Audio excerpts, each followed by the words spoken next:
حدیث پاک سنیں گے آپ کی طبیعت بڑی ٹھنڈی ہوگی۔ میرے نبی پاک صلی اللہ تعالیٰ علیہ وسلم نے ارشاد فرماتے ہیں کہ جو بندہ سوال سے بچنا چاہے گا، ارادہ کرے گا اللہ میں نے کسی سے نہیں مانگنا، فرمایا جو سوال سے بچنا چاہے گا رب اسے سوال سے بچا لے گا۔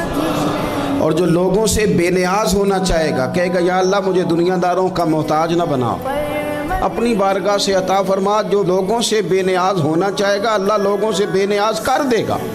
اور فرمایا جو صبر کا ارادہ کرے گا اللہ اسے صبر کی توفیق بھی عطا فرما دے گا۔ ارادہ تو کرے، پروگرام تو بنائے، توفیق تو اللہ دے گا۔ جو صبر کا ارادہ کرے گا اللہ صبر کی توفیق بھی عطا کر دے گا۔ اور حضور صلی اللہ تعالیٰ علیہ وسلم فرمانے لگے یاد رکھو کسی بندے کو جو بہترین تحفہ دیا گیا ہے نا، اگر کسی کو کوئی بہترین عطیہ ملا ہے تو پھر اللہ تعالیٰ نے اسے صبر عطا فرمایا ہے۔ یہ بہترین تحفہ ہے، اس سے زندگی سنور جاتی ہے، اس سے انسان باوقار اور مطمئن ہو جاتا ہے، اس سے اس کے شب و روز آسانی سے بیتتے، وہ دنیا کی پگڈنڈیوں سے آسانی سے گزر کے اللہ کی بارگاہ عالی مرتبت میں سرخرو ہو کر حاضر ہو جاتا ہے۔ لیکن اگر بے حوصلہ ہو، صبر نہ ہو، پھر نقصان روز بروز بڑھتا ہے۔